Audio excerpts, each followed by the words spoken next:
kepada Bapak, Ibu, kakak, adik yang saat ini sudah bergabung bersama kami semua. Ya, tentunya saya perlu memastikan Bapak, Ibu, kakak, adik semuanya hadir dalam Zoom ini tidak salah alamat, karena saat ini kita akan bersama-sama mengikuti sebuah acara yang menarik bersama narasumber yang menarik pula, begitu ya. Dan tentunya seperti apa acara ini, ya, sambil menunggu peserta lain, Bapak Ibu yang lain yang akan bergabung bersama kami semua, kita akan menyanyikan lagu terlebih dahulu, minta bantuan untuk bisa di-play lagunya Apalah Arti Ibadahmu.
Bagaikan kapal yang selalu diombang-ambingkan,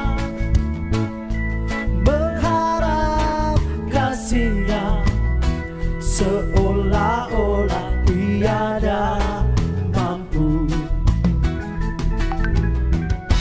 Yesus perhatikan kehidupan setiap orang yang sudah rusak, dibetulkan dengan penuh kasih sayang. Yesus perhatikan setiap tetesan air mata.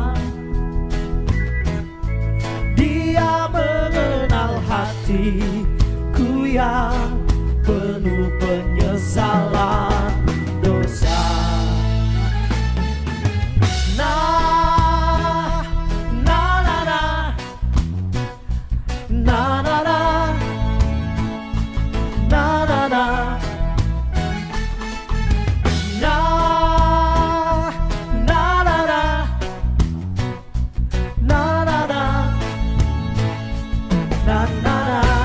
Di tengah ombak dan arus pencobaan, hampir terhilang tujuan arah hidupku. Bagaikan kapal yang selalu diombang-ambingkan, berharap kasih-Nya seolah-olah tiada mampu. Yesus perhatikan kehidupan setiap orang yang sudah rusak, dibetulkan dengan penuh kasih sayang.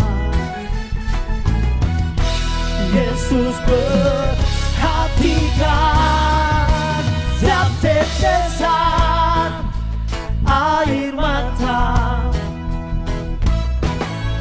Dia mengenal hatiku yang penuh penyesalan dosa. Yesus Yesus perhatikan kehidupan setiap orang yang sudah rusak, dibetulkan dengan penuh kasih sayang. Yesus perhatikan setiap tetesan air mata. Dia mengenal hatiku yang penuh penyesalan dosa. Dia mengenal hatiku yang penuh penyesalan dosa. Dia mengenal hatiku yang penuh penyesalan dosa.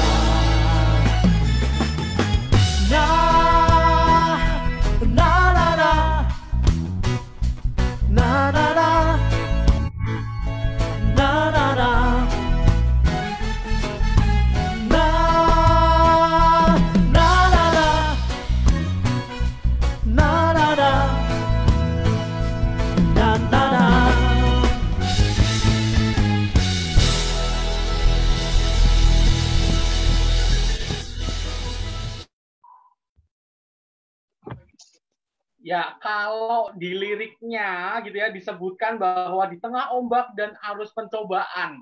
Ya, kalau dalam kehidupan kita tentunya kalau kita pakai kapal, kita masuk dalam sebuah lautan gitu, ada ombak, ada badai gitu ya, seperti judul kita kali ini. Ya, baik, kita akan memulai acara kita kali ini dan kita memulainya dalam doa. Saya akan hantarkan, mari kita berdoa. Tuhan Yesus yang baik, mengucap syukur untuk kebaikan yang kami rasakan dalam kehidupan kami, Tuhan. Sepanjang kehidupan kami, Engkau senantiasa mendampingi segala rencana dan kegiatan aktivitas yang kami lakukan. Secara khusus di malam hari ini, kami mengucap syukur, Tuhan boleh izinkan kami dapat meluangkan waktu bersama-sama masuk dalam Zoom, dan kita akan bersama-sama belajar terkait sebuah tema keluarga yang berkemenangan di dalam Tuhan. Tuhan menjadi pandu kami, Tuhan yang menjadi tolok ukur kami, dan kami bersandar dalam kekuatan Tuhan yang senantiasa baik dalam kehidupan kami. Tuhan berkati setiap peserta yang boleh hadir pada malam hari ini, dan Bapak berkati pula kalau ada beberapa peserta yang masih dalam proses masuk ke Zoom, Bapak berikan kelancaran Zoom kali ini dan acara dari awal hingga akhirnya nanti. Terima kasih untuk narasumber pada malam hari ini, Kapten Linggong, yang boleh menyediakan waktu berbagi bersama kami, dan juga Bapak berkati juga. Terima kasih kepada Pendeta Rensa yang akan memimpin acara hari ini. Terima kasih Tuhan atas kebaikan yang kami rasakan. Haleluya. Amin. Baik, Bapak Ibu, sekali lagi saya perlu ingatkan bahwa acara kali ini tidak salah link. Ya, hari ini kita akan mengadakan sebuah acara dengan tema yang tentunya kayak saya harus mengingatkan kembali, keluarga yang berkemenangan di dalam Tuhan. Keluarga seperti apa yang berkemenangan di dalam Tuhan, atau ada keluarga yang perlu dikalahkan, atau sesuatu hal perlu dikalahkan untuk menjadi berkemenangan. Nah, sesuatu yang menarik, hari ini kita akan didampingi, gitu ya, kita akan dipimpin oleh seseorang yang tidak asing buat kita, tetapi ada beberapa dari peserta yang belum kenal nih, yang akan memoderatori acara kita hari ini. Ya, tentunya saya akan perkenalkan. Hari ini kita akan dipandu oleh Pendeta Rensa, yang saat ini berpelayanan di GKI Maulana Yusuf. Selamat malam, Kak Rensa. Selamat malam, Kak Suryo. Selamat malam, Bapak Ibu semua yang hadir. Senang sekali bisa ketemu malam hari ini. Ya, Kak Rensa, hari ini bukan saja jemaat dan simpatisan MJK, tapi juga ada yang dari luar yang ikut berpartisipasi karena antusias mendengar judul kita hari ini. Nah, Kak, sepertinya karena kita sudah tahu bahwa acara ini dari judulnya saja menarik dan narasumber yang akan kita undang untuk berbagi sangat menarik pula, gitu ya Kak Rensa. Saya harus memberikan waktu kepada Kak Rensa untuk bisa memperkenalkan siapakah narasumber kita kali ini. Silahkan saya berikan gitu kepada Kak Rensa. Oke, kalau gitu saya pin dulu orangnya ya, beliaunya. Nah, ini dia. Selamat malam, Captain. Selamat malam, Kak Reza. Di mana ya? Bisa pindah nggak? Saya nggak bisa lihat. Oh ya oke. Ya, sudah ya. Oke, sudah dipin. Jadi telah hadir di tengah-tengah kita, Bapak Ibu Saudara, Captain Edward F. Limbong. F-nya apa nih, Cap? Ferry. Ya. Oh, tapi walaupun namanya ferry, yang dikendarai bukan kapal feri ya, tapi kapal terbang. Oke, jadi Bapak Ibu, kita acaranya di sini bukan webinar yang serius-serius banget gitu ya. Ini talk show yang sebetulnya ringan, tetapi juga diharapkan bisa membuat kita sama-sama makin kuat di dalam Tuhan, secara khusus dalam hidup berkeluarga. Oleh sebab itu, supaya suasana juga tidak terlalu kaku, saya tidak akan memperkenalkan Captain Limbong dengan membacakan CV yang seperti apa gitu ya. Saya akan langsung persilahkan saja Captain Limbong untuk memperkenalkan diri. Silahkan, Captain. Terima kasih, shalom semua, selamat malam, saudaraku yang dikasih di dalam Tuhan. Malam hari ini saya sangat mengapresiasi karena diundang oleh saudara-saudara dari GKI Maulana Yusuf. Nah, saya perkenalkan singkat saja, nama saya Captain Edward Limbong. Kebetulan saya hari ini masih bekerja di perusahaan Lion Air, dan juga saya pelayanan di kebetulan gereja GBI di Gatot Subroto ini. Saya seorang ayah dari seorang putri dan seorang suami dari seorang istri. Kalau sekarang seperti itu, tapi biarlah apa nanti yang saya ceritakan itu hanya kemuliaan bagi nama Yesus, bukan hanya untuk memegahkan diri atau mengungkit apa yang sudah lama yang sudah berlalu, yang baru sudah datang. Nah, saat ini semenjak saya hidup di dalam Tuhan, istri satu. Kalau dulu istri satu, selir 10, Bapak Ibu sekalian. Waduh. Tapi di nama Tuhan, semuanya bisa dipulihkan, dikembalikan lagi. Bahkan janji-janji Tuhan itu digenapi dalam hidup kita. Nah, itu aja. Anak saya satu, putri, umur 28, 2 tahun lalu dia married dengan seorang pilot juga, Marga Tobing. Sekarang puji Tuhan 1,5 tahun, doa saya dijawab, dia sedang hamil 3 bulan. Jadi sebentar lagi saya jadi opung, Bapak Ibu. Dan ikut bersyukur, Captain. Amin. Jadi itulah sedikit karena keluarga kecil saya, terus saya punya anak angkat 1 juga. Nah, yang mau saya bilang sini, apapun masalah keluarga kita di masa lalu, Tuhan akan, kalau kita mau menyerahkan sepenuhnya ke dalam Tuhan, dia akan memberikan kemenangan dan akan dipulihkan secara sempurna. Begitu, Kak Reza. Wah, ini baru di awal aja udah kita terkagum-kagum nih ya, dengan banyak sekali kesaksian hidup yang sudah disampaikan oleh Captain ya. Walaupun hanya pengantarnya saja, tapi kita udah bisa menduga-duga bahwa yang dialami Captain Limbong itu sama sekali tidak mudah, tapi Tuhan sudah mengantar Captain Limbong sampai sejauh ini ya, Ebenezer ya, Captain. Ya, sedikit aja nih Bapak Ibu, kalau kita search nama Captain Limbong di YouTube, wah, kita akan langsung ketemu namanya. Tadi saya search juga langsung ketemu, wah udah 593.000 subscriber nih ya, Captain ya. Luar biasa. Mungkin juga di antar Bapak Ibu ada yang subscriber Captain juga nih. Tapi berarti perannya banyak sekali. Sebagai pilot, sebagai pendeta juga ya di GBI tadi, sebagai YouTuber juga. Wow, luar biasa Tuhan pakai Captain ya. Saya akan mulai dengan satu pertanyaan sederhana nih, Cap. Ya, karena tema kita kan keluarga yang berkemenangan di dalam Tuhan. Satu pertanyaan sederhana, kalau Captain diminta untuk menggambarkan keluarga dengan satu kata ya, Captain. Kata apa yang akan Captain pilih dan kenapa? Keluarga itu adalah nafas saya, nafasku. Nafas? Iya. Kenapa? Segala kehidupan, karena saya tidak bisa hidup tanpa keluarga saya, tanpa istri dan anak saya. Saya selalu berdoa sama Tuhan, kalau nanti sudah waktunya dipanggil pulang, harus saya duluan, nggak bisa istri atau anak saya, karena saya tidak bisa hidup tanpa dia. Wah, ini agak-agak egois juga, nggak apa-apa ya, Cat ya? Oke. Tapi artinya kalau Captain sampai bisa memilih kata itu ya, bahwa keluarga adalah nafas, pasti ada latar belakangnya ya. Betul. Boleh diceritakan nggak, Captain? Sedikit buat Ya,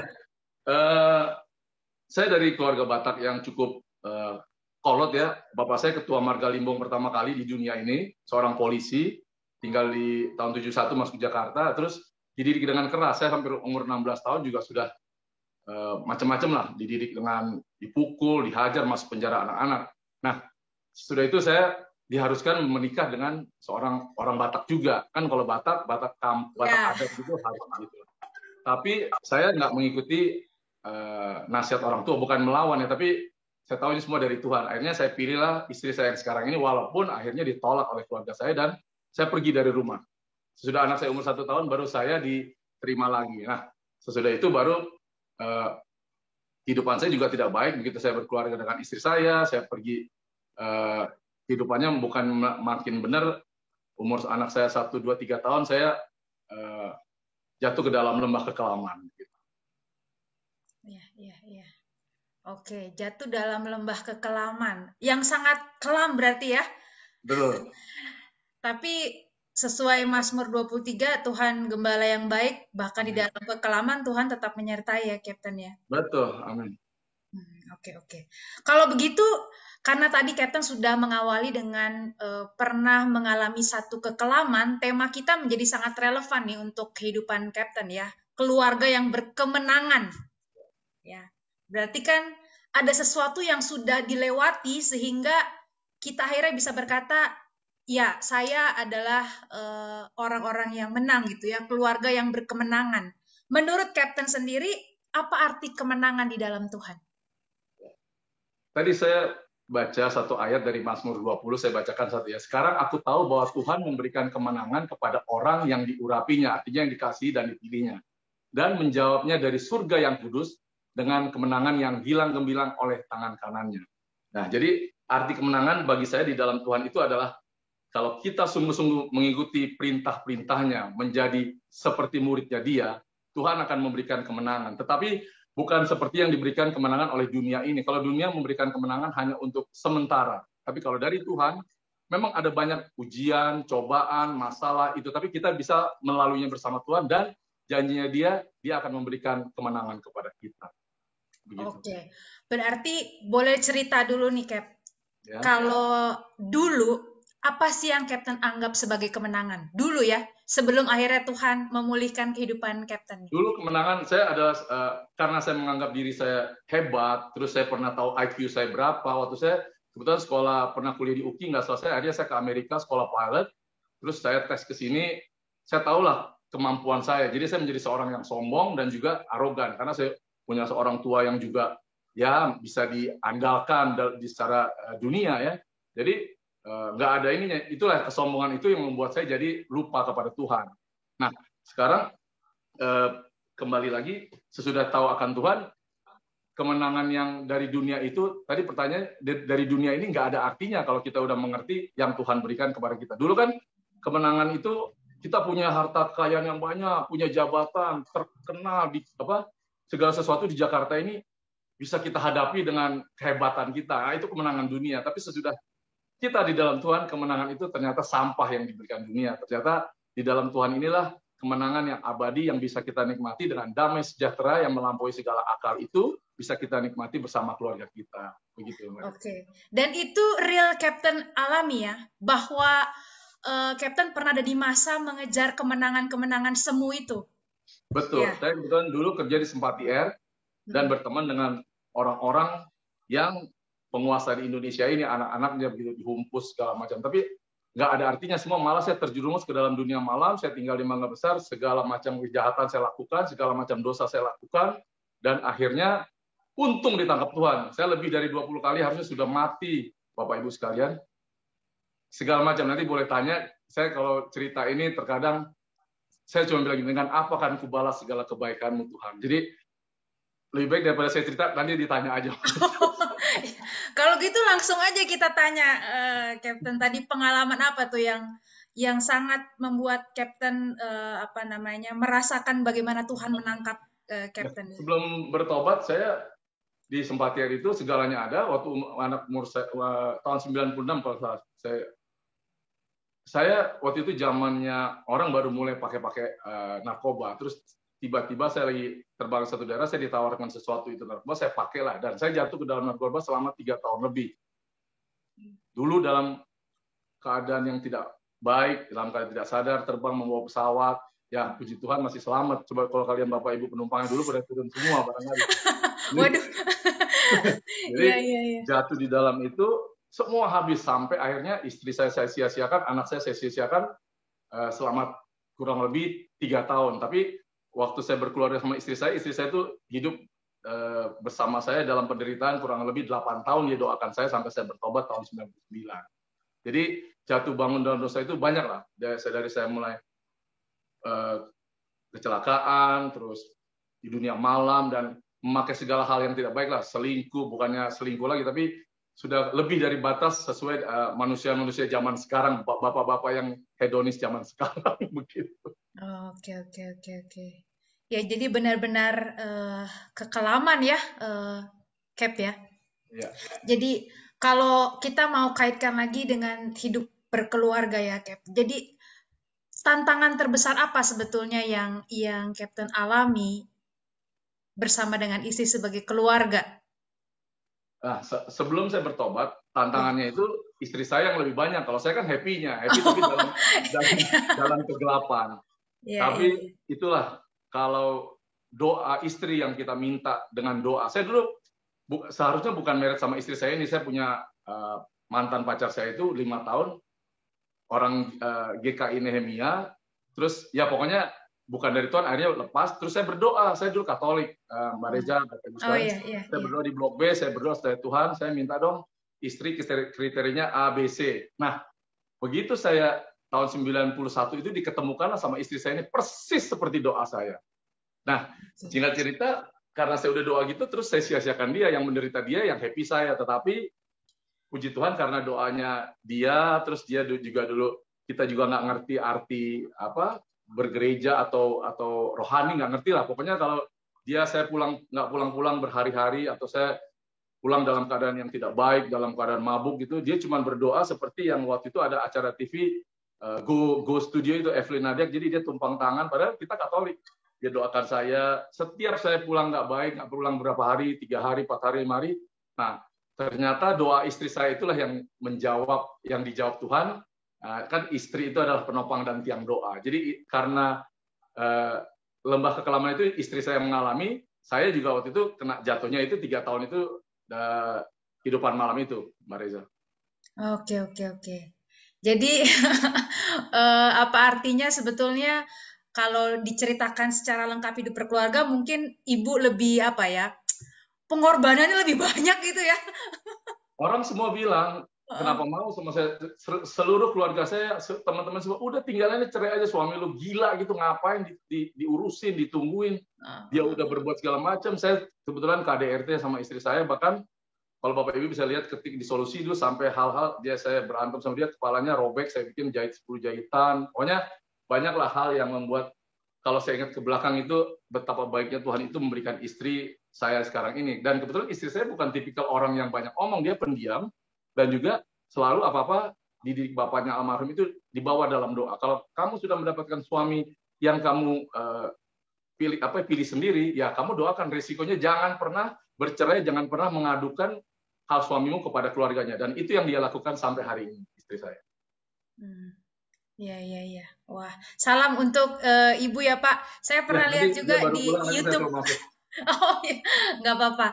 Ya, jadi Bapak Ibu sekali lagi bahwa seorang narasumber yang hadir di hadapan kita ini bukanlah seseorang yang sempurna ya, tetapi justru dari cerita kehidupannya yang penuh dengan kekelaman, tadi kalau kata Captain sendiri, kita justru bisa belajar banyak hal gitu, bahwa setiap keluarga punya masalahnya ya, setiap keluarga punya tantangannya. Mungkin persoalan keluarga kita tidak sebesar atau sekelam gitu ya yang dialami oleh Kapten Limbong. Tapi bahkan mungkin dalam persoalan keluarga yang tidak sebesar itu saja sudah sering kita merasa kalah gitu ya, putus asa, rasanya ingin menyerah. Nah, karena kita ini temanya keluarga yang berkemenangan di dalam Tuhan dan kaitannya dengan Paskah nih ya, Kapten. Kalau kita bicara tentang keputusasaan, peristiwa Paskah itu kan tidak terjadi secara ini ya, langsung gilang gemilang bagi para murid. Ya, para murid itu justru mengalami Paskah didahului dengan keputusasaan yang sangat luar biasa, gitu ya. Nah, apakah Kapten sendiri pernah ada di titik di mana udah deh Tuhan saya menyerah gitu ya, putus asa atas keadaan gitu. Silakan. Ya. Waktu sebelum bertobat itu saya hampir bahkan sudah menyerah karena segala sesuatunya sudah dihabiskan oleh iblis. Dan kita termasuk salah saya juga. Tetapi kalau yang kita pelajari apa yang Yesus ajarkan kepada murid-muridnya 2000 tahun yang lalu, dia mengajarkan muridnya 3,5 tahun, terus mengajarkan segala sesuatu apa yang dilakukan dia di dunia ini, sampai dia mati di kayu salib, besok dia akan naik ke surga, nanti bulan Juni dia akan mencurahkan rohnya. Nah, itu yang saya pelajari setiap hari. Kalau kita menjadi murid-murid Yesus kan ada 2 orang yang berkhianat, 1 Petrus, 1 Yudas. Tapi kalau bagi saya, Yudas itu banyak juga orang Kristen saat ini, khususnya hamba-hamba Tuhan yang saya lihat ya. Waktu itu jatuh seperti Yudas, dia nggak mau kembali lagi kepada Yesus. Bahkan dia lari dan akhirnya bunuh diri. Dan itu gagal. Tapi kalau Petrus, begitu dia menyangkal Tuhan waktu di ayam kokok 3 kali berkokok, dia langsung bertobat, menangis, dan mau kembali kepada Tuhan. Nah, perbedaannya itu. Jadi kalau saya, beban yang paling sempat saya patah semangat dan hampir juga meninggalkan Tuhan waktu saya dihabiskan semua tahun 99 bulan Juni saya bertobat ketemu Tuhan secara pribadi, itu diproses kurang lebih selama 2 tahun. Semua apa yang saya miliki diambil sama iblis. Sampai pekerjaan saya, sampai hidup untuk besok pun walaupun keluarga masih ada, Tuhan ajar saya untuk berdoa sama anak istri saya untuk diberikan makanan untuk hari itu. Bayangkan dulunya saking sehebat apapun, sampai semuanya punya, kemanapun pernah, tiba-tiba Tuhan ajar 2 tahun itu, itulah titik terendah saya. Akhirnya saya bilang sama Tuhan, saya ingat banget tuh, Tuhan bilang ini, Tuhan menetapkan langkah-langkah orang yang hidupnya berkenan kepadanya. Apabila ia jatuh, tidak akan sampai tergeletak. Wah, benar juga ya. Saya langsung bangkit, saya bilang, iya Tuhan, sekarang nih sudah, bayangin Mbak Reza, dari 99, teman saya udah keluar negeri semua, kan krisis 98. Itu 2000 saya berdoa, perusahaan dulu lagi krisis Indonesia, 2000 saya belum dapat pekerjaan, 2001 baru Tuhan kasih, saya berdoa gini, Tuhan kalau memang saya udah nggak bisa jadi pilot lagi nih, udah nggak mau, gue tantangin deh dengan tanda kutip, bukan tidak sopan ya, gue tantangin lo, ayo panggil saya sepenuhnya melayani engkau di rumahmu, jadi jadi pendeta. Nah, iya. Itu titik balik saya tahun 2000.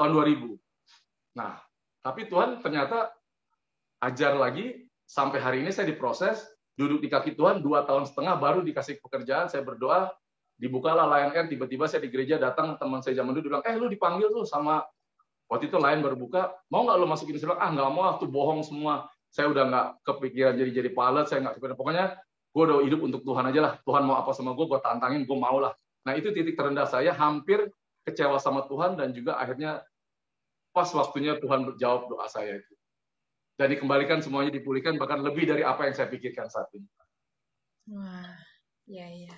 Jadi keputusasaan itu sesuatu yang rasanya kita semua mengalami ya, Kapten ya. Dan di titik itu kita semua punya pilihan ya. Apakah tadi Kapten sudah menyebutkan 2 nama murid Tuhan Yesus ya? Apakah kita mau menjadi Yudas yang akhirnya direnggut oleh keputusasaan itu? Ya, atau kita menjadi seperti Petrus yang tidak sempurna ya, melakukan kesalahan juga, tetapi tetap berani datang kepada Tuhan. Oke Bapak Ibu, waduh saya jadi asik sendiri nih ya cerita sama Kapten. Kalau Bapak Ibu nanti mau bertanya, kalau mau mengungkapkan sesuatu secara langsung juga boleh ya, silahkan boleh di chat atau raise hand.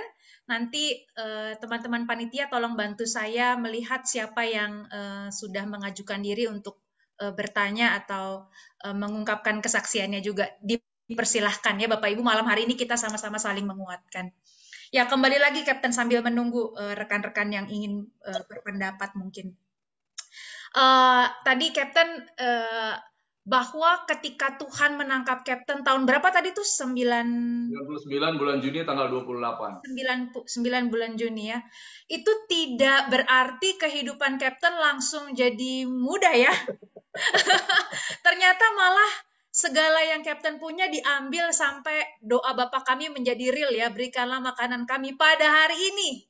Betul. Gitu. Karena nggak tahu lagi besok-besok mau seperti apa. Nah, bagaimana Kapten dan keluarga ya dalam hal ini tetap percaya pada Tuhan di tengah situasi tersebut. Karena banyak orang kan yang justru kalau kita sudah mendekatkan diri pada Tuhan, ya jalan kita akan lebih mulus kan?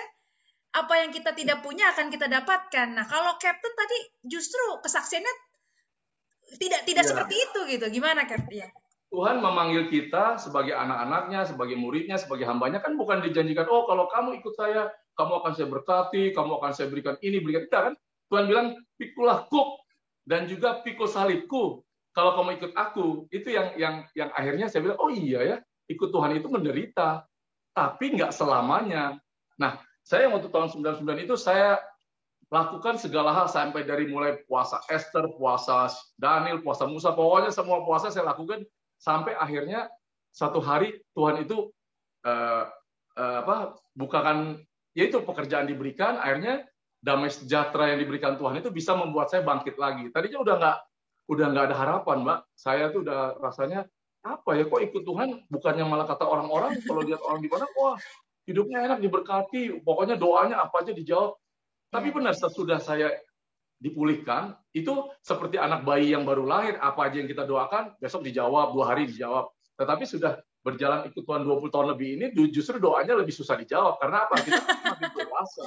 Tuhan nggak mau kita seperti bayi terus waktu baru lahir, dikasih bubur, dikasih susu. Dia mau kita makanan keras supaya kita belajar semakin beriman dan percaya kepada janji-janjinya yang digenapi. Jadi, kalau jadi proses itu nggak lama kok, Mbak. Saya cuma 2 tahun, 3 tahun hampir proses di dalam Tuhan, tapi saya mau bayar harga. Saya bilang, Tuhan, gue nggak mau kredit harga lo, gue bayar kontan apa yang kau minta, Tuhan. Dan itu Tuhan perhitungkan sebagai iman dan kebenaran. Jadi kalau kita di sini ada punya pengharapan di dalam keluarga, kita lihat anak kita, istri, suami, orang tua, percayalah saat kita bergantung dan juga mau mentaati firman Tuhan yang kita pelajari setiap hari atau kita dengar dari hamba-hamba Tuhan yang berkenan, itu pasti akan melepaskan segala ikatan dan segala paradigma pola pikir kita itu akan diubahkan sama Tuhan. Tuhan itu kan Tuhan itu nggak susah, Tuhan itu gampang, tapi bukan gampangan.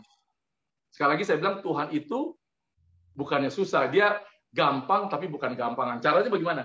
Kita berdoa, memuji, menyembah Tuhan, punya mesbah setiap hari. Kenapa sih doanya beda-beda jawab? Saya, misalnya Mbak Reza atau siapapun, kok dia cepat doanya dijawab, kok ini lama, kok pemulihan keluarga enggak? Pengharapan apa yang saya... Ternyata respon kita terhadap dia yang salah. Semua nih, baik itu jemaat, hamba Tuhan. Kebetulan saya orangnya sama Tuhan tuh agak nekat ya. Saya beriman banget sama Tuhan dan percaya banget gitu. Orang bilang nggak mungkin, saya bilang pasti mungkin. Kalau gue doa dan gue benar ada damai sejahtera dikasih di hati gue, pasti jadi. Nah, respons kita kadang-kadang salah, Mbak Reza. Dalam keluarga juga begitu. Tuhan maunya ini, oh maunya saya begini Tuhan. Nah, Tuhan nggak bisa lakukan. Jadi kuncinya kalau pengharapan itu bisa terrealisasi, kan iman, pengharapan, kasih. Ayo respon yang benar terhadap Tuhan. Iya, iya. Kan ada kalimat yang bilang begini ya, Cap ya, bahwa tidak selalu doa itu mengubah keputusan Tuhan. Betul. Ada kalanya doa itu justru mengubah kita sebagai orang yang berdoa gitu lah, ya, untuk menerima keputusan Tuhan gitu. Ya. Jadi kadang-kadang kita sebagai orang Kristen kan tadi ya pengennya apa yang kita inginkan terjadi gitu ya. Siapa sih kita yang tidak ingin keluarga kita baik ya, suami kita baik, anak-anak kita baik, itu impian semua orang lah ya. Tapi kadang-kadang kan kenyataan tidak seperti itu gitu ya. Dan kita terus-menerus berdoa kepada Tuhan untuk ya Tuhan tolonglah perbaiki setiap keadaan ini. Tuhan akan menjawab dengan caranya. tapi sampai saat itu tiba, dia mungkin mengubah kita gitu ya. Tadi kalau Captain cerita bagaimana Ibu ya, minta maaf namanya siapa, Cap?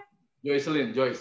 Oh, Joyce, Ibu Joyce dengan perjuangan mendoakan Captain bertahun-tahun. 8 tahun Mbak dia doakan. 8 tahun ya? Luar biasa. Baru 8 tahun, cuma 8 tahun kan orang baru 1 tahun, 2 tahun udah mulai mulai kendor doanya, mulai. Halo Ibu Joyce, aduh cantik sekali Bu. Awet muda nih ya. Masih muda kok. Oh masih. Terima kasih Bu Joyce sudah boleh juga bergabung. Saya juga sempat melihat kesaksian Bu Joyce. Berharap kesaksian Bapak Ibu berdua bisa memberkati kita malam hari ini. Tadi sudah sedikit banyak cerita dari sisi Captain Limbong ya. Sekarang mungkin dari Ibu sendiri ya, tentang tema kita tentang keluarga yang berkemenangan di dalam Tuhan. Itu, Bu. Boleh cerita bagaimana perjuangan Ibu Joyce ya untuk merasakan kemenangan itu, kemenangan di dalam Tuhan. Mungkin boleh berbagi, Bu, silakan.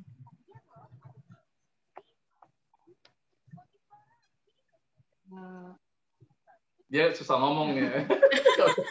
Pendiam banget orangnya. Waktu susah apa waktu udah senangnya jangan susah-susah lagi waktu senang. Setelah dia bertobat ya? Mungkin nggak usah detail gitu ya, tapi sampai pada akhirnya Ibu bisa mengalami itu tadi kemenangan tadi ya di dalam Tuhan itu, mungkin bisa.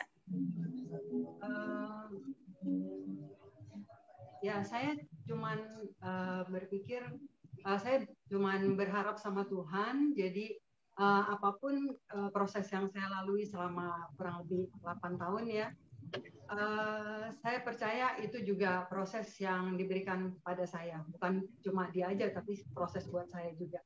Jadi waktu yang saya bersama dia dari mulai merit tahun 92 sampai Tuhan pulihkan tahun 99, bagi saya bukan beban berat sih, enggak berat juga. Iya. Kalau ngomongnya sekarang sih udah enggak berat sih, tapi dulu berat banget. Wah, dulu udah berember-ember ya, Bu, air matanya ya. Udah nggak keluar air lagi dulu, udah nggak bisa nangis lagi. Jadi saya cuman percaya semua berasal daripada Tuhan. Jadi apapun yang saya jalanin, saya harus terus bersama dia sampai kapanpun. Jadi saya lalui aja, nggak pikir oh begini ntar dia begini, enggak, saya jalanin aja. Saya percaya Tuhan pasti pulihkan. Oke, luar biasa. Berarti selama Bapak Ibu menjalin relasi rumah tangga tadi berapa tahun? Jadi sekarang sudah? 20 Mei kemarin baru 30 tahun. Wah, baru 30 tahun. Tidak beda jauh dengan usia saya nih berarti. Jadi Bapak dan Ibu sudah mengalami bagaimana Tuhan memproses dengan sangat luar biasa. Ya, apa yang membuat tadi sebetulnya Pak Captain udah berbagi juga ya. Untuk Ibu sekarang apa yang membuat Ibu tetap di saat semua orang sudahlah menyerah saja gitu ya. Karena kegantengan saya kan. Oh, karena kegantengan. Apakah itu benar karena kegantengan? Mari kita cross check jawabannya ya. Enggak juga. Oh, enggak. Jadi apa Bu yang bikin tetap kuat? Kenapa bertahan sama gua? Bapak kan karena ini kan pilihan saya, bukan dijodohin. Jadi apapun yang saya pilih itu pasti saya bukan asal-asalan. Jadi semua saya doa dulu, tanya Tuhan, terus udah gitu almarhum papi saya bilang kalau kuncinya kita sebagai manusia itu cuman taat, setia, sama jujur. Jadi apapun kejadiannya uang ataupun kekayaan itu nggak ada, bukan nomor satu, tapi yang nomor satu itu taat, setia, sama jujur. Jadi apapun yang saya hadapin, ya saya harus setia sampai mati. Ya, terima kasih. Sekali lagi Bapak Ibu ya, ini mudah untuk diucapkannya sekarang, tapi ketika mengalaminya waktu itu, waduh, jatuh bangunnya sangat luar biasa. Bapak Ibu silakan, saya mengundang bagi kita yang ingin bertanya, ingin menanyakan hal-hal yang lebih spesifik lagi, silahkan. Oke, ini di kolom chat dari Bapak Jonas ya, Bapak atau Saudara Jonas nih ya. Saya bacakan pertanyaannya ya. Apakah memang lebih kuat terbentuk relasi pada Tuhan bila kita lebih dahulu mengalami masa-masa kelam dan suram dibanding dengan keadaan normal saja? Nah, mungkin boleh ditanggapi nih ya. Saya jawab? Ya, silakan boleh, Cap. Ya, saat kita nggak ada masalah, kita mengandalkan kekuatan kita sendiri. Tapi saat ada masalah dalam hal apapun, baik itu keluarga, pekerjaan, atau masalah yang sangat sulit, kita nggak akan bisa minta pertolongan orang lain, akhirnya kita harus mencari Tuhan. Nah, Tuhan itu yang kita cari saat kita hanya butuh saja, seperti orang lah. Kalau kita berteman sama orang biasa-biasa aja, saat kita susah terus langsung minta tolong kan nggak bisa. Tapi kalau kita punya hubungan, relationship sama Tuhan, kita bersahabat sama Dia, kita punya mesbah setiap pagi, punya doa yang baca firman-Nya, otomatis saat kita susah, kita berdoa, Dia udah tahu apa yang kita butuhkan. Jadi perbedaan orang yang punya hubungan sama Tuhan itu dekat, dia akan lebih gampang meminta sesuatu, doanya dijawab dibanding orang yang hanya saat butuh saja atau saat lagi susah baru mencari Tuhan. Itu Mbak Reza. Oke, itu kalau di Roma ada ayatnya nih ya, Bapak Ibu, saya tapi nggak hafal. Berbahagialah kalau kamu ayo kita kuis, siapa yang bisa menjawab? Jatuh dalam pencobaan. Ya, gitu ya. Jadi lewat justru segala penderitaan itu akhirnya menimbulkan kualitas diri yang lebih baik pada diri kita ya. Seperti emas lah ya, emas yang dibakar itu justru makin murni gitu, makin banyak nilainya. Ya, pemurnian proses itu kan dimulai, misalnya sekarang kita kan nggak tahu rohani masing-masing, walaupun kita hamba Tuhan atau jemaat, kita kan nggak tahu hubungan kita sama Tuhan itu sejauh apa dan sedekat apa, Reza. Tapi kan yang menilai itu Tuhan dan orang yang melihat kita. Banyak orang bersaksi, habis itu murtad lagi atau melakukan hal-hal tidak baik. Tapi kalau kita menjadi saksinya Yesus, artinya apa? Kita hidup seperti muridnya Dia, yang Dia ajarkan, apa yang Dia mau, apa yang Dia perbuat. Nah, itulah baru kita bisa dibilang menjadi saksinya Yesus. Jadi jangan sangat berbeda ya, bersaksi untuk Tuhan atau menjadi saksinya Tuhan. Gitu, Iya, terima kasih, Captain.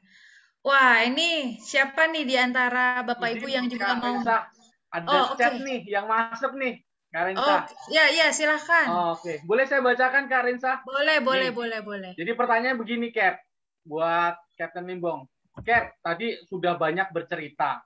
Pertanyaannya, sebenarnya apa yang Captain katakan atau sampaikan kepada keluarga untuk meyakinkan bahwa sebenarnya Captain telah diubahkan dan akhirnya dimenangkan gitu ya, seperti tema kita di dalam Tuhan, khususnya dalam keluarga.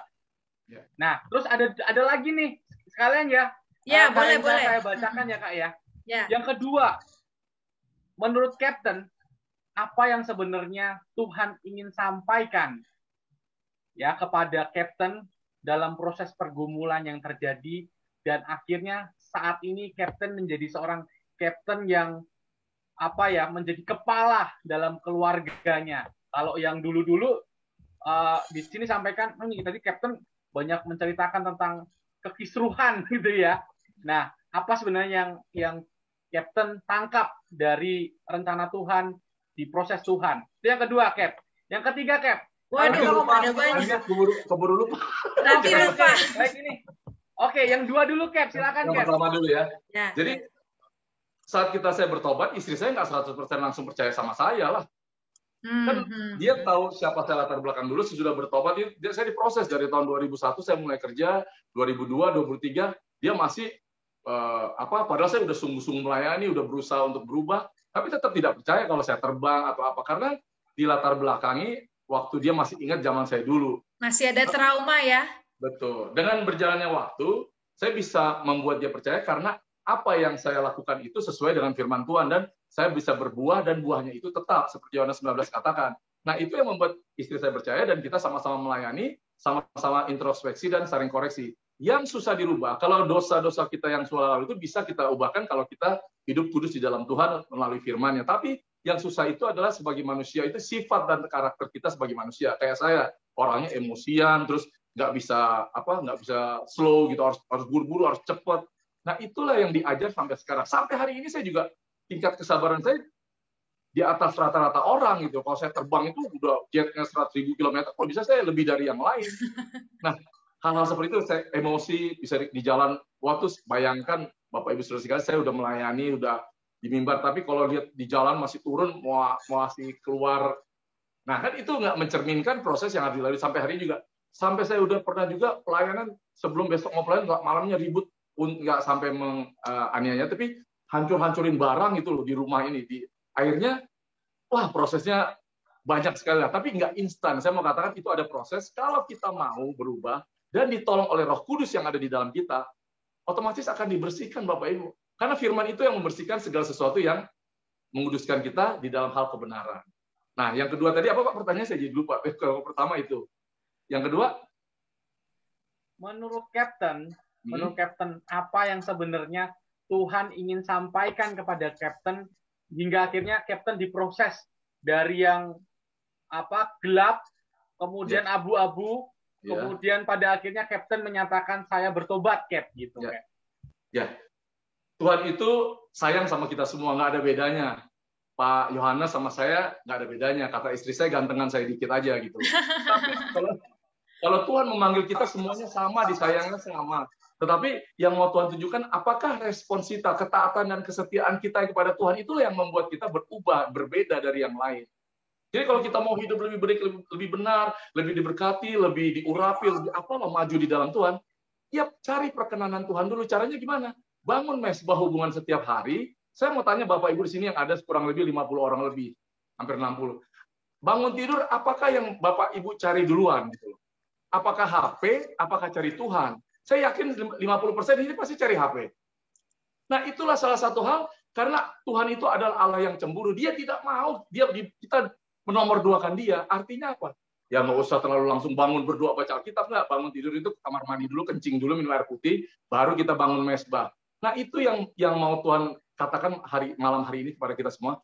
Kalau kita mau hidupnya tahu tuntunan Tuhan, rancangan Tuhan yang ke depan yang penuh pengharapan itu, punya hubungan intim sama dia. Artinya punya mesbah dan tahu maksud Tuhan dalam hidup kita melalui firman-Nya, melalui mesbah kita setiap hari. Jadi tujuan kita semua, Tuhan mau kita masuk surga, mati masuk surga, hidup di dunia diberkati, hidupnya senang, damai sejahtera. Bukan masalah uang ya Bapak Ibu, uang itu bisa dicari, tapi jangan uang itu sebagai alat, jangan mau diperalat sama uang. Kan kalau orang bilang ada uang baru kita bahagia. Nggak ada itu sama sekali, itu nomor ke-10. Uang itu nomor ke-10 kalau kehidupan kita orang sungguh-sungguh di dalam Tuhan. Oh, Bapak enak, gajinya besar, hidupnya gitu. Enggak, Bapak Ibu. Saya juga punya proses dalam hidup ini. Semua orang punya proses, tapi bagaimana kita mau bayar harga sama Tuhan? Kita bilang sama Tuhan, iya, apa yang Tuhan mau dalam hidup saya, akan saya lakukan Tuhan. Nggak usah dicicil kontan, tapi nggak secara langsung. Makanya dilatih lah. Saya selalu membagikan pengalaman hidup saya ini untuk apa? Cari dulu kerajaan Allah dan kebenarannya, maka semuanya bukan sebagian akan ditambahkan kepadamu. Jadi ayo, saya hanya bilang ini tujuan hidup Tuhan yang kalau kita mau tahu rencana Tuhan dalam hidup kita, punya persahabatan sama dia. Karena dia kan sahabat kita, Yesus itu. Oke, terima kasih, Cap. Lanjut pertanyaan ketiga, Kak Suryo. Nah, ini pertanyaan ketiga sepertinya lanjut seperti yang disampaikan oleh Captain. Cap, kalau kita ngomongin keluarga, Cap, itu ada suami, ada istri, ada anak. Nah, tidak luput tadi Captain sempat ceritakan tentang menantu, Cap. Dan kebetulan menantunya latar belakangnya sama nih. Profesinya sama. Ya, pilot. Nah, di sini pertanyaannya adalah, Cap, apa yang Captain sampaikan kepada menantunya Captain nih, yang notabene kan sama nih ya, kalau dunia perpilotan gitu ya, seringkali ada kemegahan, ada hedonisme, dan pada akhirnya kita kaitkan dengan temanya agar kita berkemenangan dalam Tuhan. Atau mungkin dalam tanda petiknya gitu ya, biar nggak terjadi deh ceritanya Captain pada anaknya Captain gitu. Ceritanya begitu pertanyaannya. Ya. Makasih, Captain.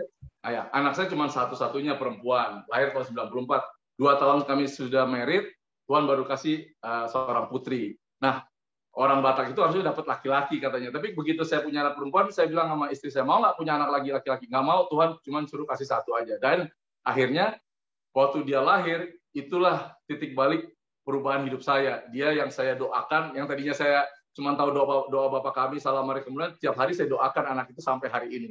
Nah, singkat cerita, dalam berjalannya waktu, dia sekolah, waktu dia masih umur, puji Tuhan juga, umur dia 3 tahun, 4 tahun, dia, waktu saya sering berribut sama istri saya, dia mungkin ada memorinya yang terekam, tapi sudah terjadi pemulihan ya.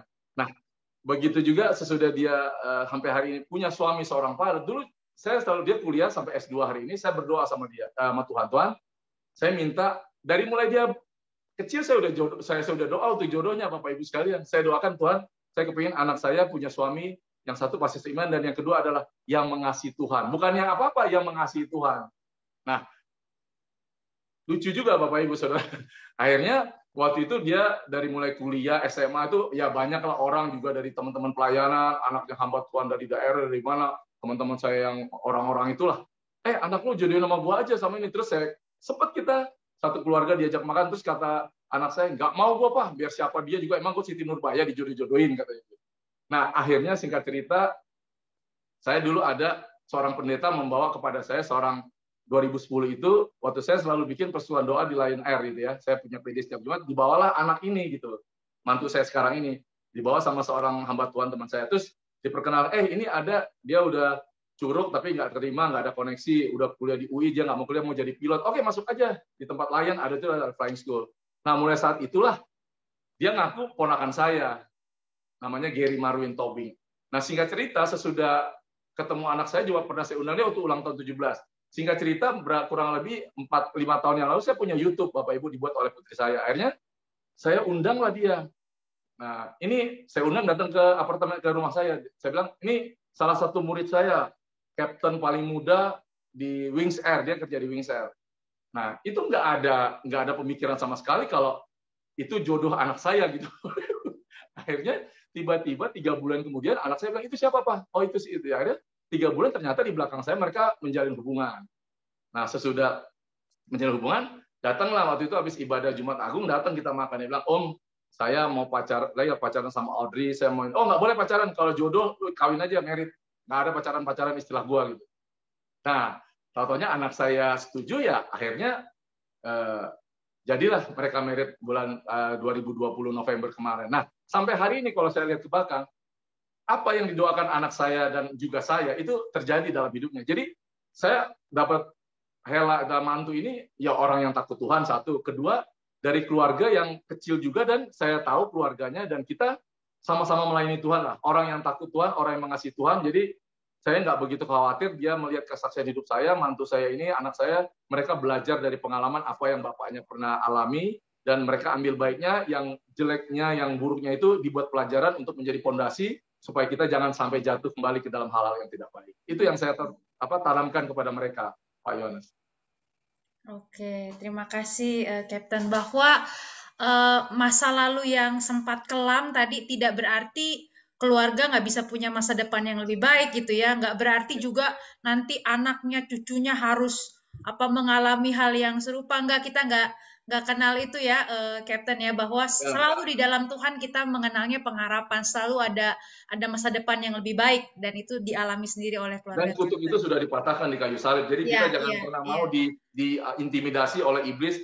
Oh, lu keturunan orang nggak benar, nanti jadi kena hukum karma. Itu nggak ada di dalam Tuhan Yesus. Tidak ada hukum karma, tidak ada kita yang namanya takdir, itu nggak ada. Tuhan yang menetapkan langkah-langkah kita orang benar. Jadi ke depannya ini jangan pernah lagi kita orang Kristen, nanti gua kesantet. Ya kalau kesantet berarti saudara punya ilmu di dalam diri saudara. Kalau saudara punya kena sesuatu hal yang diserang dari luar, itu ada sesuatu yang tidak beres di dalam diri kita. Karena Roh Kudus yang di dalam ini lebih besar daripada roh-roh apapun yang ada di dalam dunia ini. Oke. Ya, terima kasih Kapten. Silahkan Bapak Ibu kalau mau bertanya, bersaksi. Ini juga ruang kesaksian kita bersama ya. Artinya tadi Kapten dengan terbuka mengakui bahwa hidup rumah tangga yang dijalani tidaklah mudah. Bahkan ada hal-hal yang mungkin kalau dibeberkan secara terus terang sangat memalukan ya Kapten ya. Betul, di Tapi luar, semuanya Tuhan pakai untuk kemuliaan Tuhan pada betul. akhirnya. Saya tidak pernah ragu dan tidak pernah malu mempermuliakan Tuhan Yesus. Bukan untuk kemegahan diri kita. Biarlah, kan Tuhan sangat benci kepada orang sombong dan mengasihani orang rendah hati. Jadi apapun yang saya perkatakan, saya pelayanan, biarlah segala sesuatu ini untuk mempermuliakan Tuhan. Orang boleh bicara, oh lu kok nggak menceritakan hal, ya itu untuk menguatkan orang. Jangan sampai lu jatuh lagi ke dalam hal-hal yang sama. The worst thing yang paling parah pun saya pernah alami, Mbak Reza. Tapi kenapa Tuhan bisa tetap pegang tangan kita dan dibawa dari lumpur gitu loh? Kan Tuhan itu berarti sempurna. Dan saya kira berulang-ulang, jangan pernah meragukan pertolongan Tuhan. Kalau kita hidupnya benar, kita beriman, nggak usah orang baik dan orang jahat kayak saya ditolong Tuhan, apalagi kita yang semua saat ini sudah menjadi orang yang lebih baik dan mengerti firman Tuhan, bahkan ikut Zoom ini loh. Itu kan orang-orang yang udah baik nih sekarang. Wow, belum tentu, Cap. Kebetulan putri saya ada masuk juga, putri saya sama suaminya. Oh ya, halo, mana nih, Cap? Boleh? Audrey. Mana Ada Audrey? Mana Audrey? Coba boleh dipin nggak untuk admin kalau sudah ketemu? Oh ya udah. Oke. Tadi masuk udah keluar lagi. Oh iya. Oke. Masih mengundang Bapak Ibu ya yang ingin berbagi, yang ingin kesaksian juga, tidak harus selalu yang sudah sudah baik ya. Kalau saat ini Bapak Ibu pun tengah bergumul ya, tengah berjuang dan ingin bersaksi, ingin menceritakan, silahkan karena di sini kita sama-sama saling menguatkan di dalam Tuhan. Ya. Oke. Mungkin lanjut, Cap.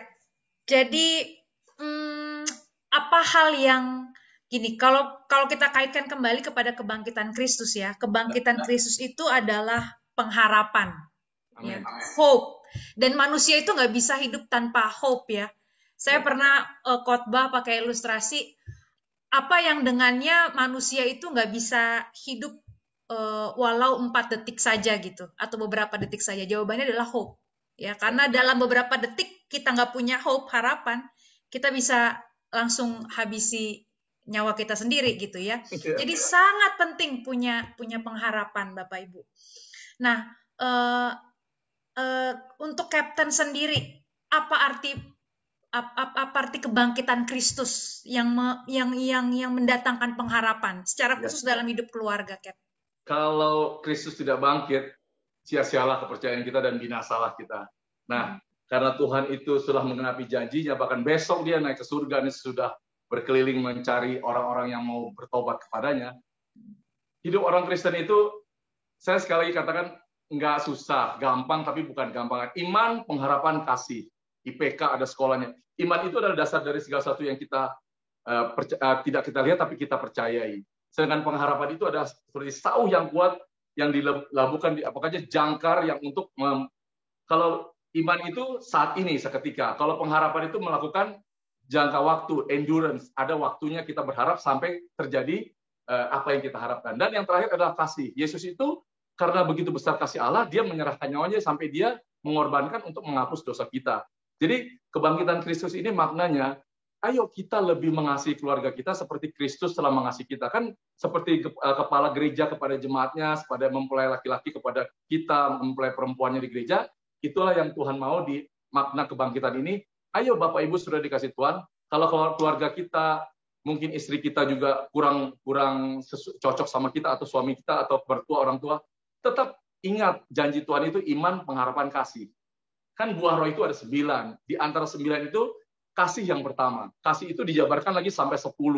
Jadi kalau kita mau jadi orang Kristen yang memang mau tahu apa yang Tuhan ajarkan dalam kehidupan kita untuk keluarga kita, baca aja, itu gampang kok. Kalau perlu dihafal, saya sampai hafal semua sekarang. Galatia, buah roh, kasih. Tapi bukan untuk kita membilang, untuk ayat itu menyerang orang lain. Ya, untuk diri kita, untuk introspeksi, dan itu akan membersihkan segala sesuatu untuk mendatangkan kebaikan bagi kita dan keluarga kita. Percayalah Bapak Ibu, Tuhan itu nggak pernah gagal, firman-Nya nggak pernah gagal.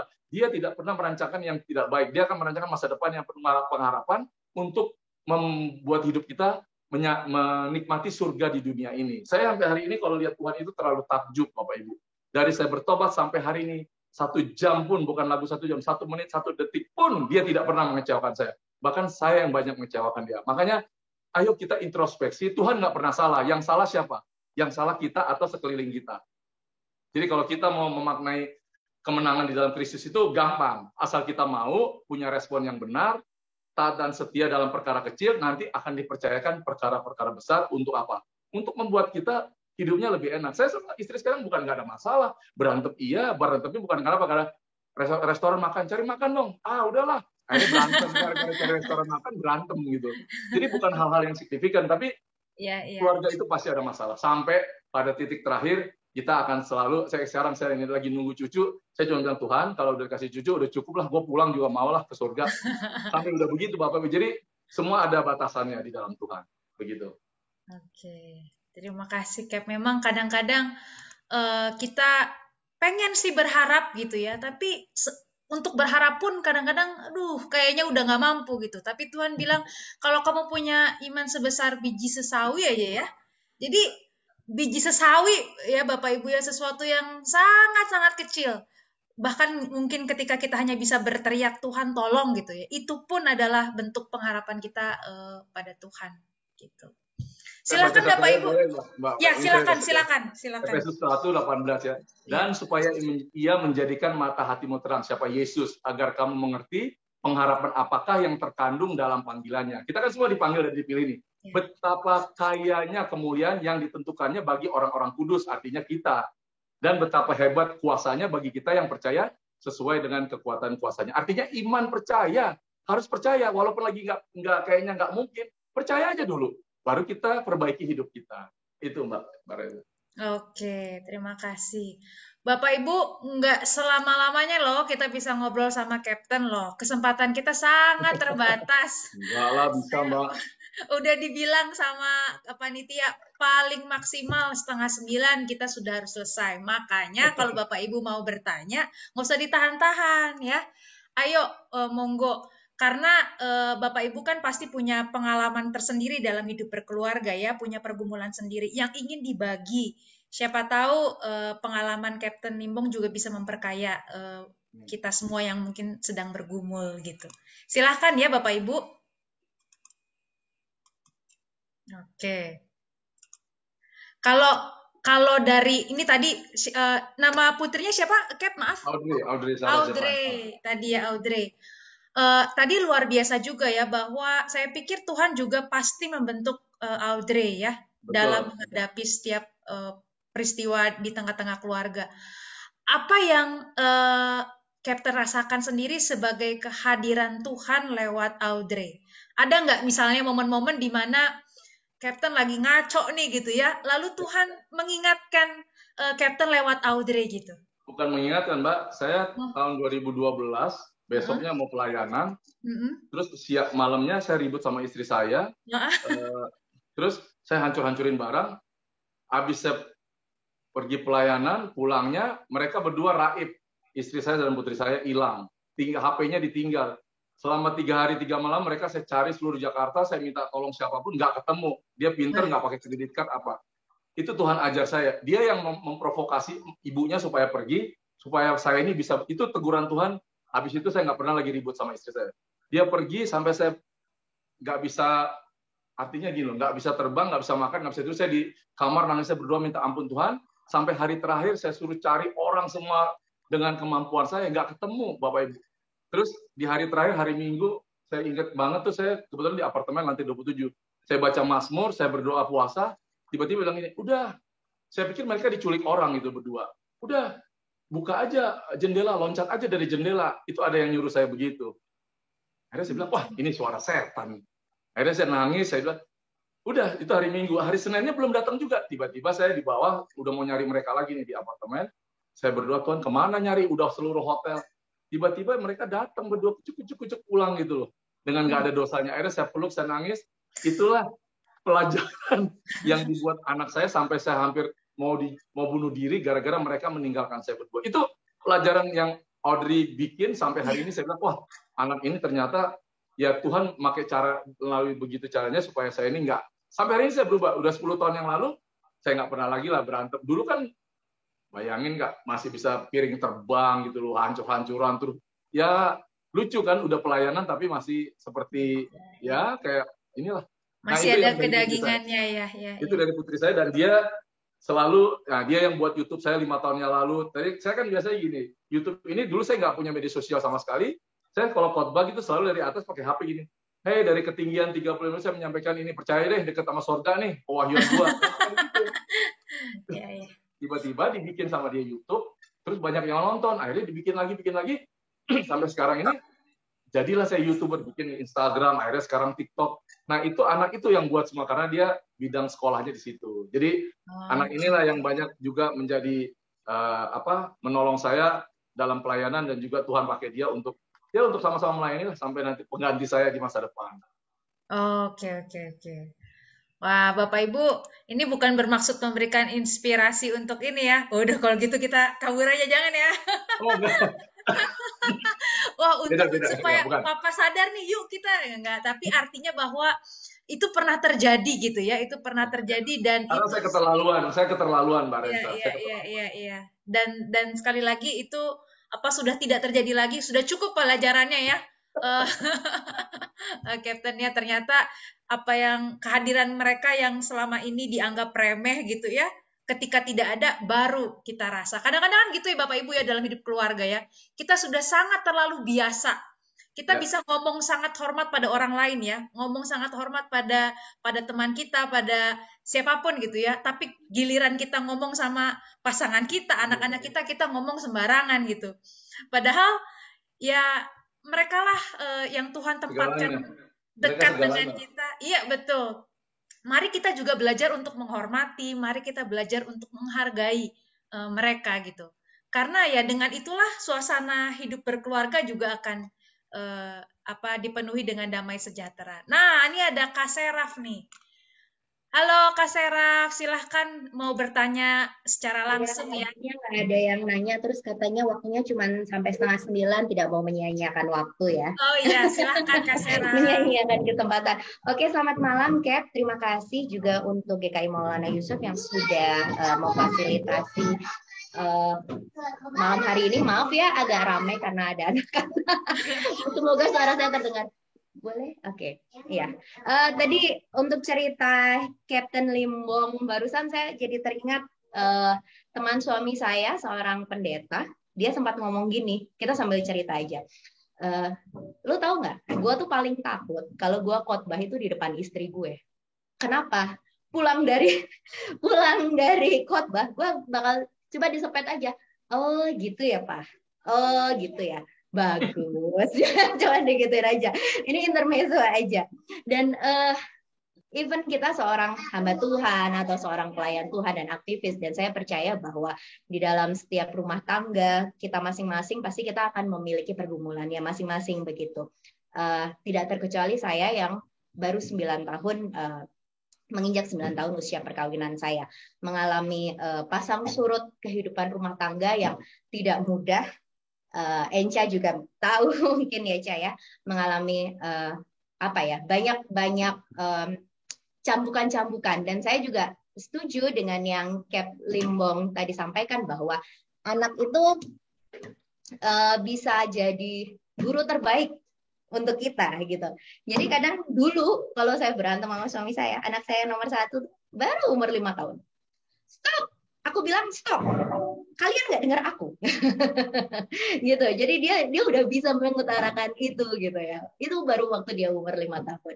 Nah, jadi dari situ kita udah mulai berefleksi bahwa nggak boleh ya kita seperti itu. Tapi mungkin yang jadi pertanyaan gini Kat, kita ini manusia ya. Sometimes kita menyadari bahwa itu salah. Kita hidup dengan baik begitu ya selama beberapa tahun ke depan. Kita jatuh lagi nih Cap gitu. Kita jatuh lagi dalam dosa, kita mengulangi bahkan kesalahan yang sama dan berulang gitu. kalau orang bilang bahwa wanita adalah ahli sejarah terbaik. jadi kayak yang diungkit-ungkit gitu. Oh, lu kayak gitu lagi ya. Oke, lu tuh berarti belum tobat gitu. Padahal sementara sebagai seorang manusia, dia tuh sudah berproses gitu ya. Seorang suami ini sudah berproses. Even saya pun berproses sebagai seorang istri begitu ya. Sama-sama kita berproses.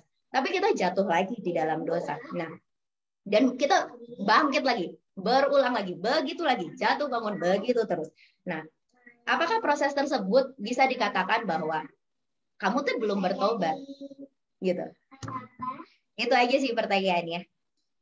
Thank you. Kalau bertobat itu kan setiap hari ya. Kita nggak akan luput dari dosa, baik suami atau istri. Tapi kita harus tahu posisi kita masing-masing. Suami itu mengasihi istrinya seperti dirinya sendiri.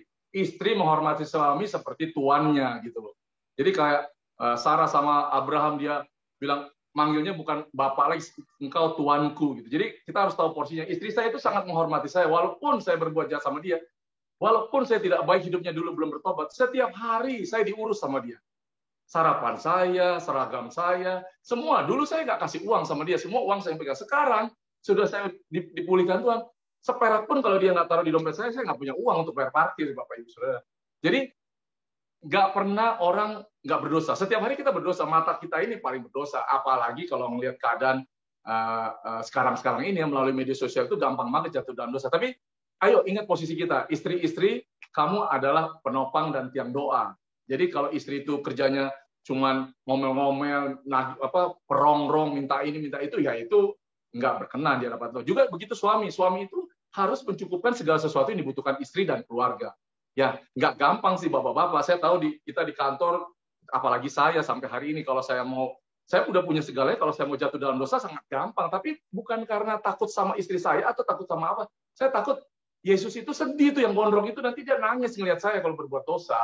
Sama juga kalau kita terapkan istri-istri, jangan lihat supaya suami Anda senang atau suami kita itu, wah biar suami saya nanti. Enggak, bilang kalau gue lakuin ini, pasti Tuhan senang sama gue. Pasti nanti gue akan ditolong sama Tuhan. Suami gue pasti akan diubahkan. Nah itulah yang selalu kita terapkan, saya sama istri saya, apalagi kita sekarang tinggal cuma berdua, sama punya anak bayi anjing 2, jadi udah hidup ini udah pacaran lagi ya, Cap. Kenapa? Pacaran lagi jadinya ya. Betul. Jadi tadi yang dibilang itu pasti suami itu pasti banyak berbuat kesalahan di luar. Apalagi mohon maaf ya bapak-bapak, mudah-mudahan nggak ada di sini. Kalau menurut penilaian saya, semua laki-laki itu pasti pernah selingkuh. Ya selingkuh mata, ada kategorinya selingkuhnya. Kan laki-laki emang diciptakan, ya itulah, kalau istri kan pakai perasaan, kalau laki-laki kan pakai logika, pakai ya begitulah pokoknya.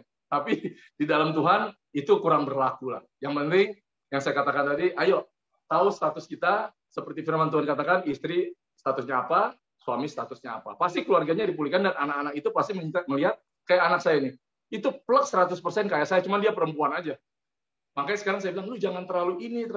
Sama suaminya, wah dia orangnya ya seperti saya ini, tapi perempuan gitu. Jadi anak itu pasti mencontoh orang tua. Begitu Mbak. Ya, oke. Jadi mungkin yang saya tangkap gini ya, perubahan itu jangan terjadi karena pasangan kita semata ya, perubahan itu jadi karena Tuhan gitu ya. Supaya perubahan itu menjadi sesuatu yang laten gitu ya. Dan kalaupun terjadi kejatuhan lagi, itu tidak membuat kita, oh ya udah kamu begitu, saya juga akan begini gitu ya. Tapi karena kita melakukan sesuatu itu untuk Tuhan ya, sekalipun terjadi kejatuhan, kita tetap berkomitmen di dalam Tuhan. Mungkin begitu ya, Kat ya? Ya, sekali lagi Bapak Ibu, secara teoritis ini semua tentu mudah, tapi kita semua ditantang oleh Tuhan untuk mempraktekkannya dalam kehidupan kita sehari-hari ya, dalam kehidupan keluarga. Wah, sudah 20 Bapak Ibu. Saya kasih kesempatan satu lagi saja bagi Bapak Ibu yang ingin berbagi, bertanya, satu lagi saja, karena kita nggak boleh terlalu malam juga ya Bapak Ibu ya, besok juga kita mesti ibadah. Captain juga sebetulnya beberapa menit sebelum mulai itu baru sampai rumah dari penerbangan, siap-siap juga, jadi pasti letih ya. Tapi terima kasih Cap untuk kesediaannya. Ya, saya persilakan satu lagi dari Bapak Ibu yang ingin bertanya, berpendapat, memberikan masukan, atau kesaksian? Kak Rensa, Ya, ini boleh. saya begitu tumbal nih Kak nih. Saya Kenapa diminta nih? untuk menanyakan chatnya nih. Oh, ya, ya. Ditujukan kepada Captain.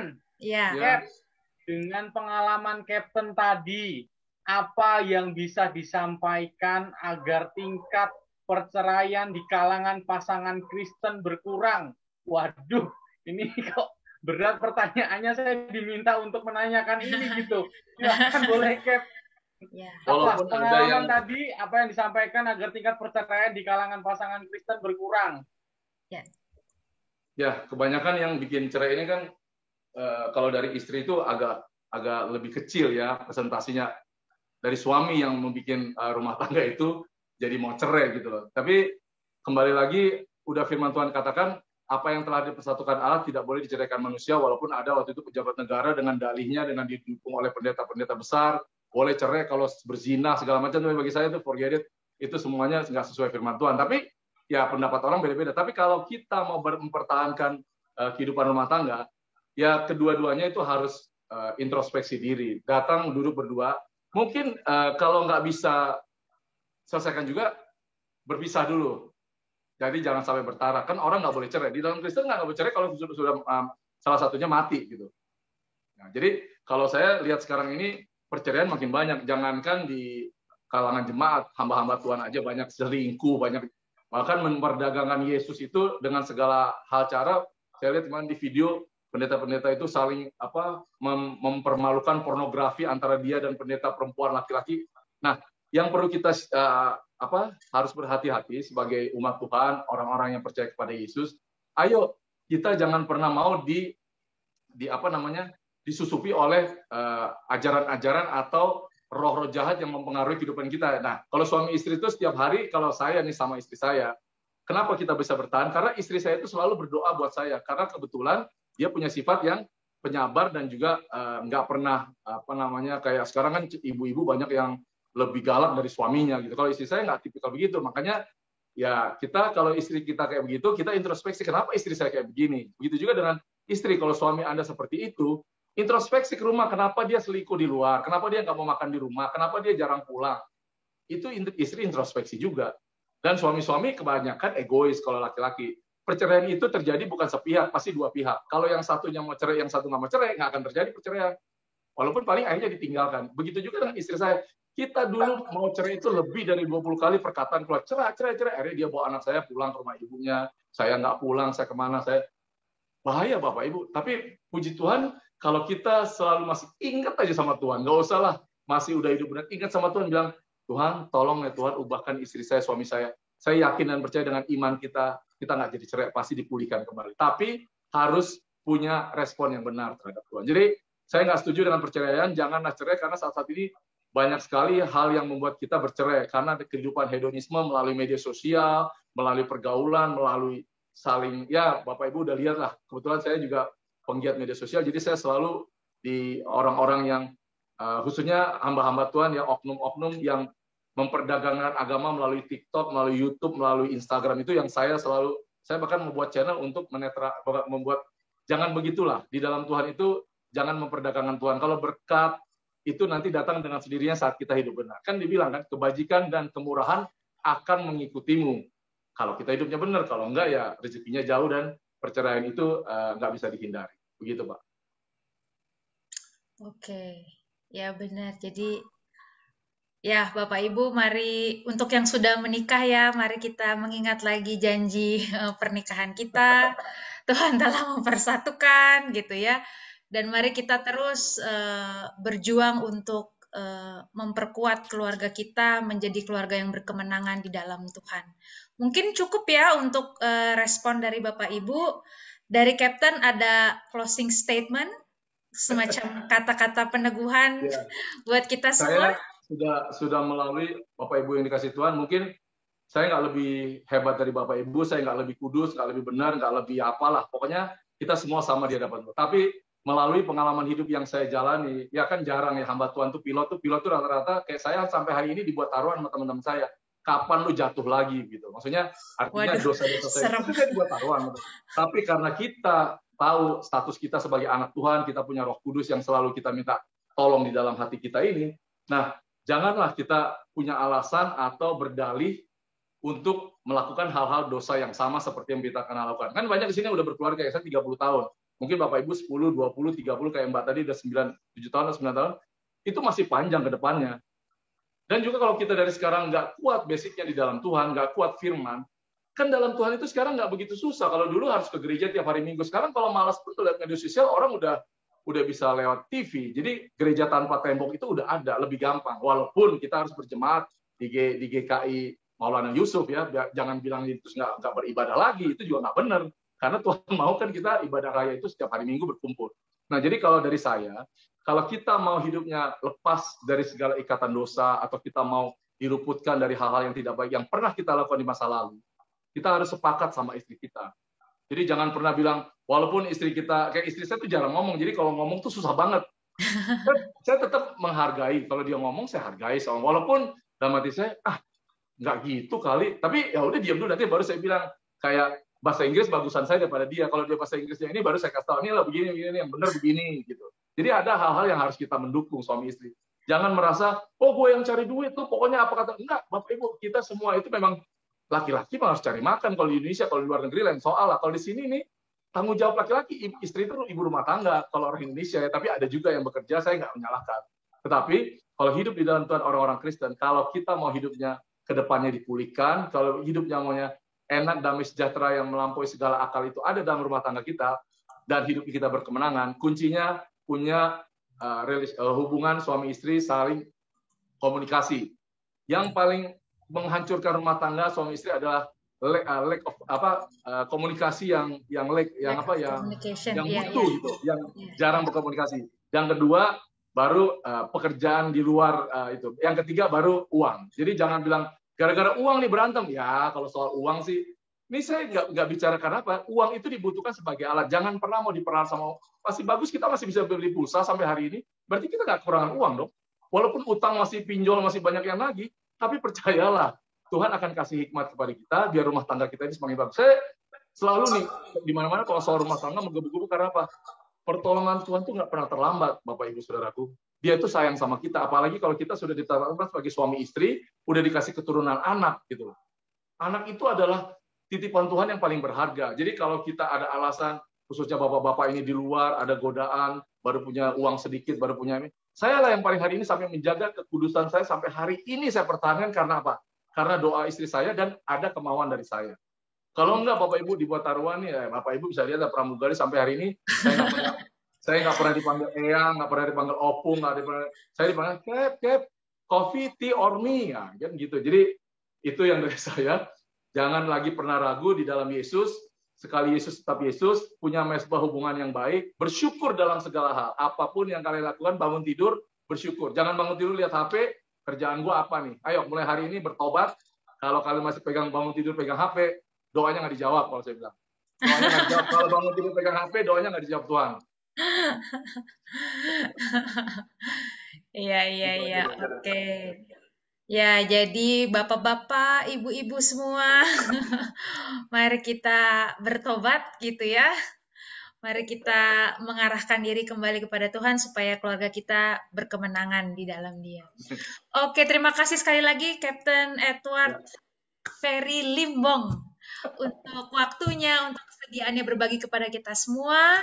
Terima kasih juga untuk Bapak Ibu yang sudah hadir. Saya kembalikan lagi kepada MC ya, Kak Suryo, silakan Kak. Wah, Kak Rensa, jadi pertanyaan Kak Rensa tadi yang memberikan kesempatan satu pertanyaan, ternyata saya dikambing hitamkan dalam tanda petik begitu ya, diminta untuk menanyakan, pertanyaannya banyak banget yang masuk ke chat saya, tapi dikarenakan tadi Kak Rensa sudah membatasi satu pertanyaan, ya saya harus sampaikan permohonan maaf kepada para peserta yang sudah masukin chat gitu ya, private ke saya. Pada malu-malu ya. Iya. Pada malu-malu ya, nggak mau nanya langsung ya. Ya. Nah, ini saya sebelum mau menutup hari ini, acara yang sangat seru dan kesempatan yang begitu istimewa, harus bertemu dengan Kapten Limbong dan kita mendengar ceritanya Kapten Limbong diubahkan. Banyak tadi yang disampaikan, saya dari hitam, abu-abu, sekarang diputihkan gitu ya, dipulihkan. Saya ingin mengulangi kembali sebuah syair yang tadi sudah kita dengarkan gitu ya. Mungkin ini menjadi sebuah refleksi juga dan pengingat buat kita. Jadi tadi liriknya dari judul Di Tengah Ombak, dan liriknya seperti ini. Saya ingin bacakan buat Bapak, Ibu, kakak, adik semuanya. Di tengah ombak dan arus pencobaan, hampir terhilang tujuan arah hidupku. Sama seperti ceritanya Kapten Limbong gitu ya. Hampir hilang arah tujuan hidupku. Bagaikan kapal yang selalu diombang-ambingkan, mengharap kasihnya, seolah-olah tiada mampu. Yesus perhatikan kehidupan tiap orang yang sudah rusak, dibetulkan. Dengan penuh kasih sayang, Yesus perhatikan tiap tetesan air mata. Dia mengenal hatimu yang penuh penyesalan dosa. Semoga tema kita hari ini yang keluarga berkemenangan di dalam Tuhan Yesus dapat kita resapi, dapat kita jadikan refleksi dalam kehidupan kita, secara khusus buat Bapak Ibu yang berkeluarga. Mungkin kalau Tuhan sudah mengikat, ya, Tuhan sudah naik ke atas kayu salib untuk disalibkan, Tuhan sudah mengikat dalam dosa. Mungkin sebagai pengingat kita itu kita harus sering-sering melihat jari manis kita ya. Buat Bapak Ibu, sering-seringlah melihat jari manis karena dosa-dosa Bapak Ibu telah diikat gitu ya, telah diikat di jari manis lewat apa? Lewat janji pernikahan. Kata Karensa begitu kalau ngingatinya gitu ya. Nah, Bapak Ibu, kita akan menutup semua rangkaian acara talk show hari ini yang sangat menarik. Semoga di kesempatan lain kita bisa bertemu ya Kapten Limbong ya. Siap. Dan Kapten, izinkan saya meminta kepada para peserta semua untuk bisa mengabadikan, mendokumentasikan Bapak Ibu dalam rangkaian acara ini. Silahkan, saya meminta Bapak Ibu untuk membuka kamera, kita akan berfoto bersama. Saya minta bantuan kepada Kak Ade untuk membantu saya dalam mendokumentasikan. Pak Yohanes, saya tanya ada satu, barusan ada chat, dia batch 71 pramugari Lion Air. Nah, kan dia di jemaat di sini mungkin ya. Siapa ya itu? Bukan bilang batch 71. Silakan. Meilan, Silakan Ibu Meilan. Perkenankan, silakan. Siapa? Ibu Meilan. Oh, Ibu Meilan. Yang mana orangnya? Ibu Meilan boleh menampakkan wajah, Bu. Sedang proses ya. Ya, Kaptennya mau lihat. Nah.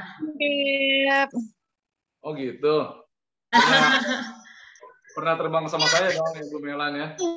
Iya, Cap. Pernah, Cap. Belayan. Tapi sekarang udah di Batik, Cap. Oh. jadi reuni ya? Reuni gitu ya. Meet up. Seperti sudah saya sampaikan tadi ya, Karensa, bahwa sebenarnya peserta kita kali ini bukan hanya jemaat saja, tapi ada juga beberapa yang dari luar yang antusias untuk mendengarkan cerita Kapten Limbong. Ya, saya ingatkan kembali kepada Bapak Ibu, diperkenankan untuk membuka kameranya, kita akan berfoto bersama. Dan mungkin saya berharap juga Bapak Ibu bisa memberikan reaction sebagai bukti apresiasi atas cerita dan kesaksian dari Kapten Limbong. Saya akan mengawalinya, saya memberikan love gitu ya. Sarangeo. Boleh Bapak Ibu dibantu Kak Ade untuk bisa 1, 2, 3 Kak Ade. Oke, siap ya. Oke, silakan, Kak. 1, 2, 3. Sebentar ya. Sekali lagi terakhir. 1, 2, 3. Cheers. Good. Thank you. Wah, baik.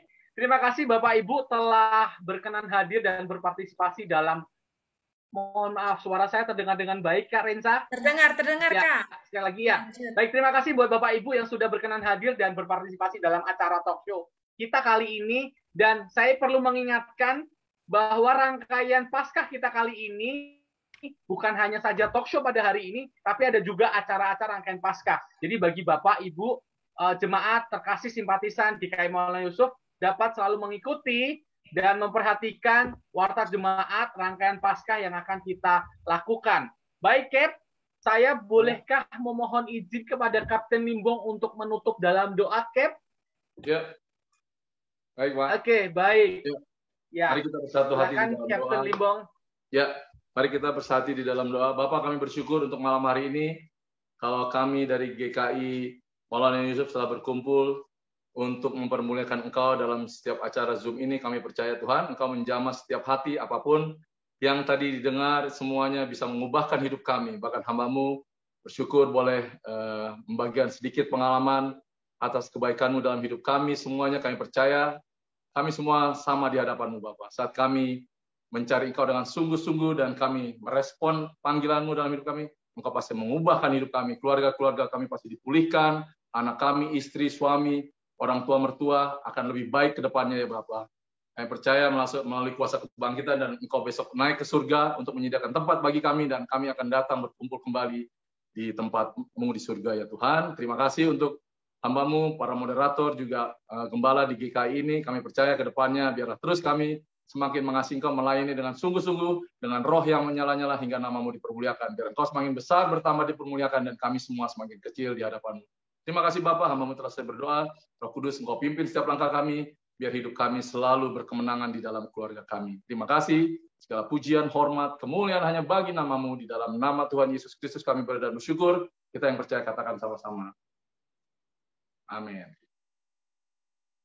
Baiklah, usai rasanya rangkaian acara dari awal sudah kita mulai dan pada akhirnya kita akan menutup rangkaian talk show dengan tema berkemenangan, keluarga yang berkemenangan di dalam Tuhan. Terima kasih kepada Kapten Limbong. Terima kasih juga Kapten. kepada Terima kasih Bapak Ibu. sudah memimpin rangkaian acara Terima kasih, talk show terima kali kasih. ini. Terima kasih kepada Bapak Ibu yang telah Bye. bersedia untuk meluangkan waktu berpartisipasi. Sampai jumpa di kesempatan lain. Selamat malam Bapak Ibu. Terima kasih.